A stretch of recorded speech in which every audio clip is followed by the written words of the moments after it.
Intentaremos, de alguna manera, mirar algunos temas que están en la palabra de Dios, pensando justamente en el título. Es un estudio lo que debe ser la vida cristiana, por ponerle algún título, ya que son muchas más las consideraciones que se pueden hacer, pero en estos dos pasajes tenemos mucho que analizar. Colosenses 3, 1 al 4 y 2 de Pedro 1, 3 al 10 como material de estudio. En Colosenses, como resumen, poner la mira en las cosas de arriba, contemplando las promesas de Dios, porque a eso nos llama. Colosenses 3, 1 al 4 nos dice: pues si habéis resucitado con Cristo, poned la mira en las cosas de arriba, donde está Cristo sentado a la diestra de Dios. Poned la mira en las cosas de arriba, no en las de la tierra, porque habéis muerto, y vuestra vida está escondida con Cristo en Dios. Cuando Cristo vuestra vida se manifieste, entonces vosotros seréis manifestados con Él en gloria. Es a la promesa que se nos llama a mirar. El momento en que nuestro Señor vuelva, que en estos días se siente tan cercano, pero cuando el Señor vuelva, nosotros seremos manifestados juntamente con Él. Y esa es una realidad.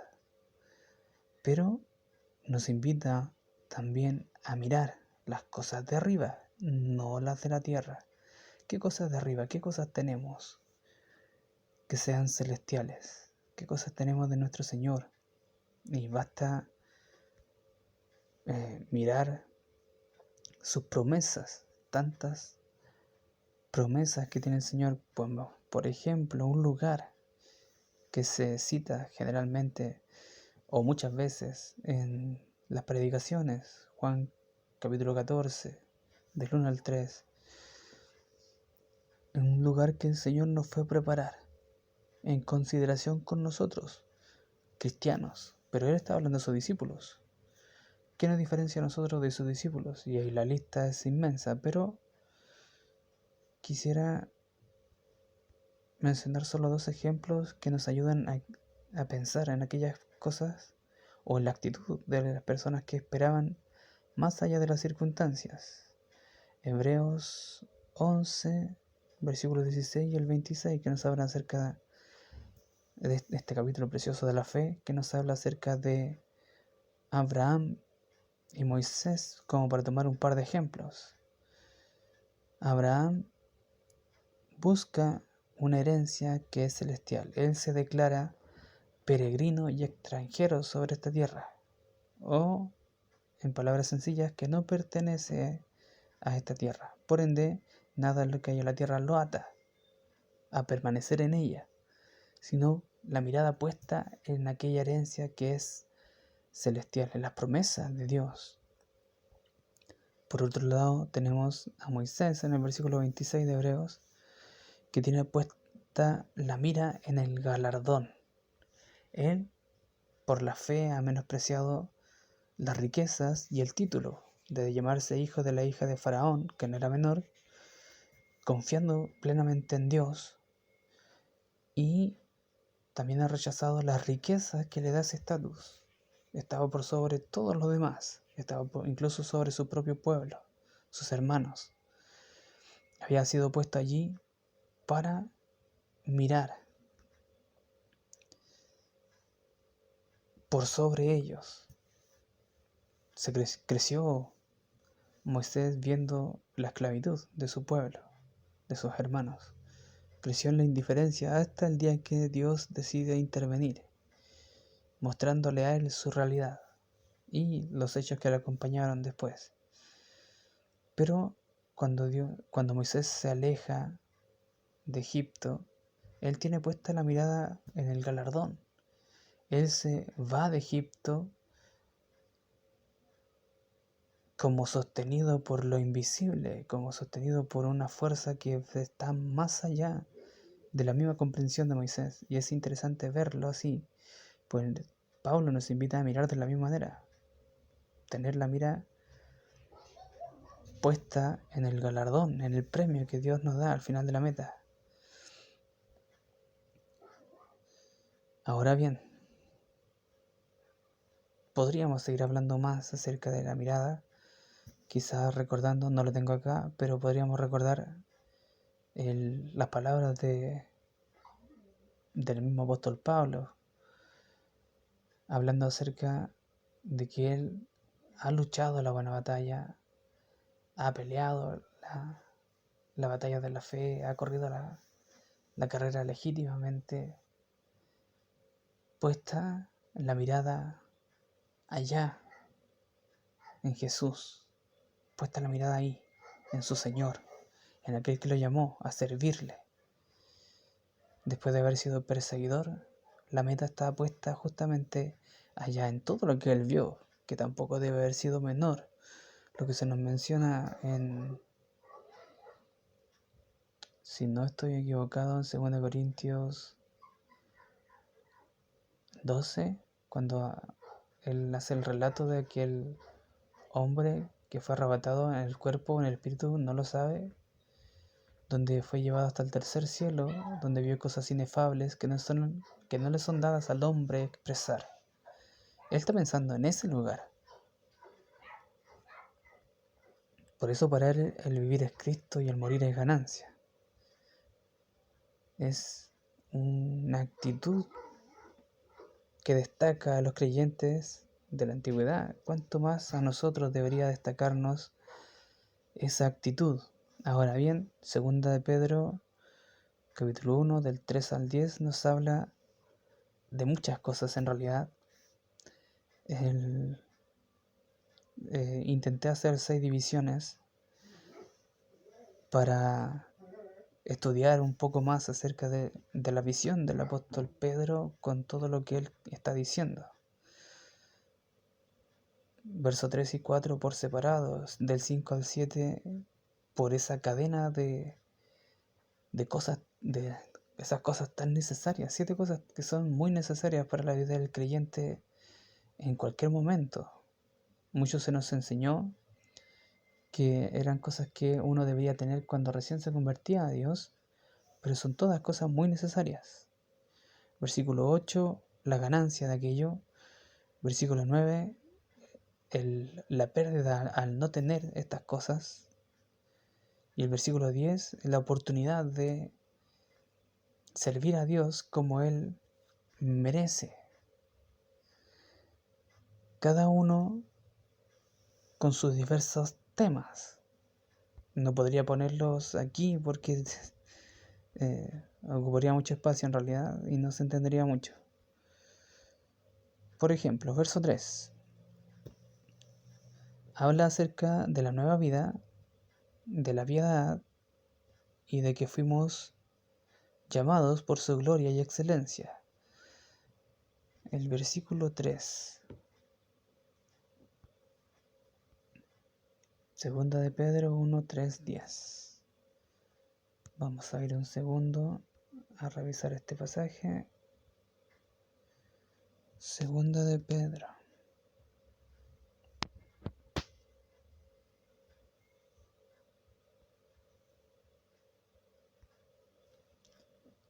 Segunda de Pedro 1, versículo 3. Dice, como todas las cosas que pertenecen a la vida y a la piedad nos han sido dadas por su divino poder, mediante el conocimiento de aquel que nos llamó por su gloria y excelencia. Y tenemos estas 3 cosas ancladas en este versículo y hacen pensar como todas las cosas que pertenecen a la vida y a la piedad. Y la pregunta es obvia, ¿qué cosas pertenecen a la vida y a la piedad? Primero, esta nueva vida, porque no nos habla acerca de nuestra vieja vida o nuestro viejo hombre, como en Colosenses hace la diferencia tan claramente. Nos está hablando acerca de nuestra nueva vida en Cristo. como todas las cosas que pertenecen a la vida, a nuestra nueva vida, porque antes estábamos muertos en delitos y pecados, a la piedad, que poco a veces conocemos acerca de ella, de este temor reverente a Dios, pero en nuestra vida, no solamente como un concepto, sino o como un grupo de reglas que debemos seguir. La piedad es mucho más que eso, es mucho más profundo que eso. Y el tercer tema, fuimos llamados por su gloria y excelencia a muchas cosas. Intentaremos mirar los dos primeros esta vez. Verso 3. Consideraciones. 1. La nueva vida. 2 Corintios 5:17, que es el tema. Las cosas viejas pasaron, y aquí todas son hechas nuevas. Y es la realidad del creyente. Cualquier otra cosa es de dudar. Nuestro mundo antiguo, uno lo deja, pasa, y es cambiada totalmente por un interés nuevo de conocer al Señor, de conocer quién es Él, de conocer a nuestro Salvador. Por ende, las demás cosas van pasando y deben quedarse allí. El problema es que de repente uno se vuelve a buscar algo que se le olvidó y comienzan los problemas.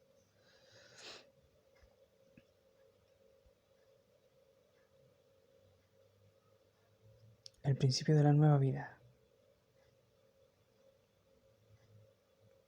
Ahora, en Tesalonicenses y en Colosenses, donde vamos a mirar, hay varios ejemplos de cosas que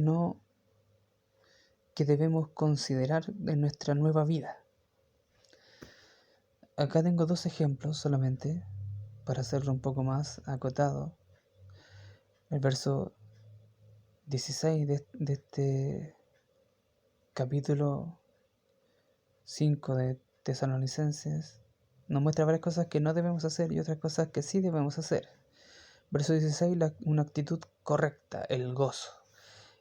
El gozo que es un fruto del Espíritu Santo, el gozo, ese gozo que no se va, ese gozo que es a pesar de las circunstancias, es una actitud que debemos tener siempre. Aquí el versículo 16 dice, estad siempre gozosos a pesar de las circunstancias, porque ese gozo no es alegría, no es esta alegría efímera que tenemos por algunas cosas, alguna victoria o algo que tengamos de nosotros, sino que es mucho más.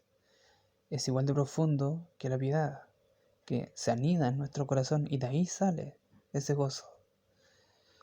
Ahora, versículo 17 dice, orad sin cesar. Y es tan importante como respirar para un creyente, orar. Orar al Señor, tener esa comunión constante con nuestro Señor, con Dios, nuestro Padre, que es otro tema, que Dios es nuestro Padre, a quien debemos obedecer, a quien debemos considerar, a quien debemos mirar. Cuán diferente es cuando uno lee los proverbios y los consejos de Salomón, cuando uno asume que esos consejos son de parte de nuestro Padre, Dios. Hijo mío, por ejemplo, no menospreciéis el consejo de vuestra madre, ni las palabras de vuestro padre, a no echarlo fuera, a no dejarlo como a tenerlo en poco. Si uno considera eso cuando lee Proverbios, cambia totalmente el contexto de lo que está diciendo ahí, porque uno sabe que son palabras de Dios para nosotros. Y la oración es tan importante en la vida del Señor cada vez que tenía que hacer algo realmente trascendente para sus discípulos o para las personas que íbamos a leer después de ello. El Señor siempre oraba, siempre se apartaba y oraba solo, siempre tenía comunión con Dios solo. En un lugar apartado se iba Él, oraba. Se iba al desierto a orar, se iba al monte a orar. Pero él tenía esa necesidad de comunión, por eso después en la cruz puede exclamar, Padre mío, ¿Por qué me has desamparado? ¿Por qué me has dejado aquí solo, en la soledad tremenda de la cruz?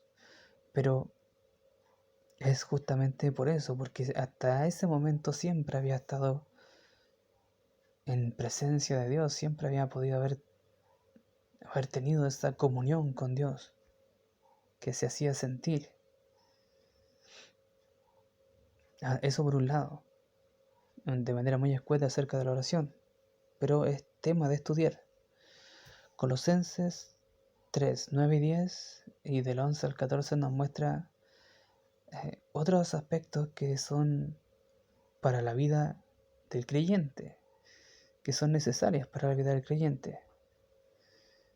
Por ejemplo, en este pasaje hay dos separaciones, desde el 9 al 10 que habla de un tema y del 12 al 14 que habla de otra cosa, hablando siempre de la nueva vida, de este nuevo hombre, vestido de este nuevo hombre. Por ejemplo, en el versículo 9 al 10, que debemos vestirnos, despejarnos del viejo hombre con sus hechos y vestirnos del nuevo. La primera consideración es ese, un nuevo hombre hecho a imagen de Dios, que no es menor, conforme a la imagen del que lo creó. Es hecho a imagen de Dios, cuya meta es el conocimiento pleno, hasta alcanzar el conocimiento pleno. ¿De quién? De Dios, obviamente no de nosotros. Está hablando de conocer más y más al Señor hasta alcanzar ese conocimiento pleno. Y la segunda parte, que es cuando empieza a hablar acerca de vestido del nuevo hombre, vestidos pues como escogidos de Dios, así dice el versículo 12, vestidos pues como escogidos de Dios. Una comparación interesante es justamente esta, el fruto del Espíritu, el amor, gozo, paz, paciencia, benignidad, bondad, fe, mansedumbre y templanza, que cuando uno las ve son el fruto del Espíritu. Aquellos que tienen el Espíritu de Dios, el amor tiene que estar presente, el gozo también, ya lo veíamos, la paz en el corazón que nada la mueve, la paciencia, la benignidad, la bondad, la fe, la mansedumbre para con los otros, la templanza con uno mismo. Ahora, ¿cómo yo hago prácticas todas estas cosas, todos estos valores que tiene el Espíritu Santo? Y es Colosenses que nos da la respuesta. Vestidos pues como escogidos de Dios. ¿Cómo son los escogidos de Dios? Santos. Santos. Santos. Amor, gozo, paz, que tienen que ver con cosas que vienen directamente de Dios, o cómo nosotros nos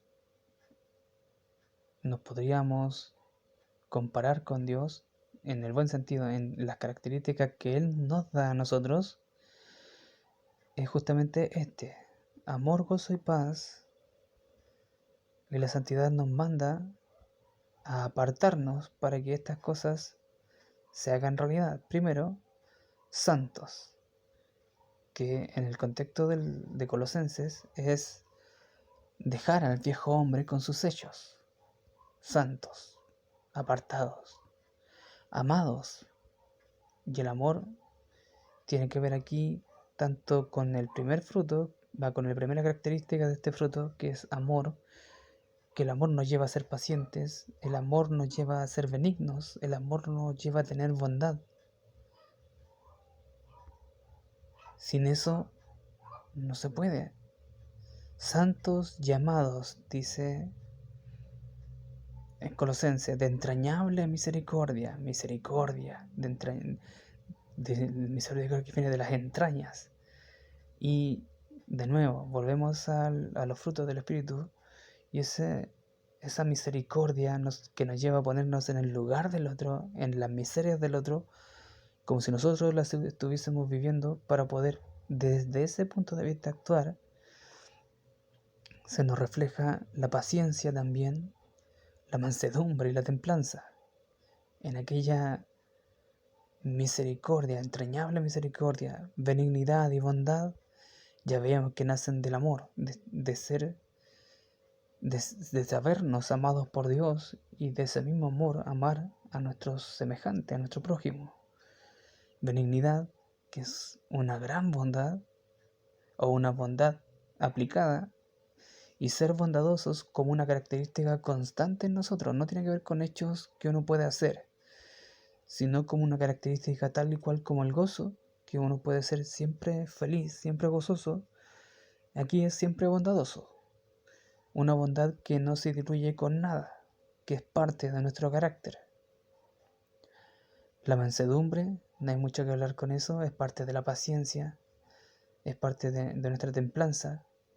La mansedumbre que debemos tener con nosotros, nuestra rienda bien justita, para no salir disparados en cualquier pensamiento, en cualquier palabrería, o vaya a saber usted cuál es su debilidad. El Señor nos manda a tener mansedumbre, vestirnos de mansedumbre como una característica propia nuestra. Paciencia, y la paciencia como una paciencia activa, la paciencia que nos lleva a que el amor nos lleva a tener, que ese gozo nos lleva a tener, esa paz que nos lleva a ser pacientes con nosotros y con los demás. Y el versículo, el versículo 13 dice, perdonándonos unos a otros, como una forma de hacer esta paciencia práctica, soportándonos unos a otros y perdonándonos unos a otros. Si alguno tuviera queja contra otro, dice Colosenses, si alguno tuviera queja contra otro, de la manera que Cristo os perdonó, así también hacedlo vosotros. Y es importantísimo poder hacer esa diferencia, porque si nosotros perdonamos como nosotros quisiéramos perdonar, el perdón no sería tal, sería un perdón muy condicionado. Como el dicho común dice, el que me hace me la paga, y puedo decir perdón, pero por fuera, y por dentro estar maquinando cómo me la va a pagar. No, la característica de la paciencia práctica, como vestirnos de la paciencia, vestidos pues como escogidos de Dios. Los escogidos de Dios son pacientes y perdonadores, no solamente pacientes, también son perdonadores, así como Cristo nos perdonó a nosotros, así también debemos hacerlo nosotros con los demás. Y es la manifestación activa de todos los frutos del Espíritu. Es apropiarnos de esto, que es parte de nuestra nueva vida, para poder así dejar todo lo demás fuera. Eso como en un primer vistazo acerca de la vida nueva. ¿Y por qué es que Pedro la menciona en este pasaje? Pedro la está mencionando aquí como parte de todas las cosas que pertenecen a la vida y a la piedad que nos han sido dadas por su divino poder. Estas cosas ya nos fueron dadas desde el día que nos convertimos al Señor, pero nos fue dada mediante el conocimiento de nuestro Señor. Si no hubiésemos conocido al Señor, no podríamos tener esta nueva vida que nos llamó por su gloria y excelencia. Aún más, estas cosas que pertenecen a la vida y a la piedad, que tienen que ver con el conocimiento de nuestro Señor Jesucristo, son las bases fundamentales de cualquier vida cristiana. Son los principios. Como hay por ahí un hermano bautista que habla acerca de los principios y principios de vida para diferentes cosas, pero para la vida cristiana los principios son claros. La vida nueva tiene sus características que deben reflejarse en uno. No deben ser solamente un tema a discutir o algo que yo lo sé, pero si lo practico bien, si no bien, total, Dios me perdona igual. No creo, no lo creo. El amor de Dios está condicionado a que nosotros guardemos sus mandamientos, no a hacer lo que nosotros queramos, sino que Dios nos ama si guardamos sus mandamientos. Juan capítulo 14, versículo 12 en adelante. Ese amor de Dios que es condicionado, que el que debemos anhelar tener, es justamente aquellos que buscan hacer el bien, aquellos que buscan vivir vidas que realmente agraden al Señor, teniendo una pequeña consideración. Esta es una pequeña consideración, lo que teníamos acá. Esta comparación es una pequeña consideración con todas las demás cosas. Por ejemplo, hay un mandamiento que es tácito para nosotros y que pocas veces nos acordamos de él. Por ejemplo, Evangelio de Juan,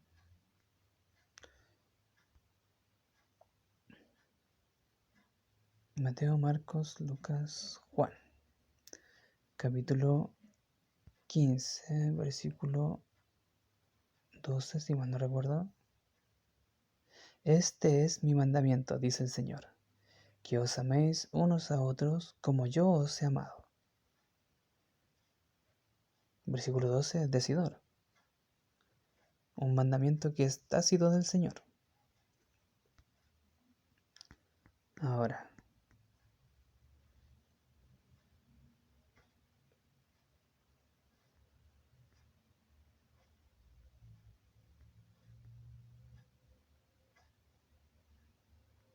el versículo 15 del capítulo 14 de Juan también. Si me amáis, guardad mis mandamientos. Y yo rogaré al Padre y os dará otro consolador. Esa es una promesa para los discípulos acerca de la venida del Espíritu Santo. Pero dice claramente el versículo 15, si me amáis, guardad mis mandamientos. ¿Qué debe hacer todo buen creyente que busca amar a su Señor? Es justamente guardar sus mandamientos. Y eso como una mirada pequeña acerca de la nueva vida. El tema que sigue, que lo veremos en otra ocasión, será la piedad, que es un afecto y respeto, no tan solamente hacia Dios, sino también a los padres. Y este es un tema que debe considerarse aquellos que somos y seguimos siendo hijos. Esta piedad está ligada a un amor que es hacia los padres. ¿Cómo podría yo amar a Dios si no amo a mis hermanos? Dice Juan. ¿Cómo podría ser patente para mí que tú amas a Dios si no amas a tus padres que Dios te dio? Si no obedezco aquel primer mandamiento con promesa, honra a tu padre y a tu madre para que te vaya bien y seas de larga vida sobre la tierra. Pero si yo no los amo, ¿cómo podría decir que yo amo a Dios, que es nuestro Padre Celestial?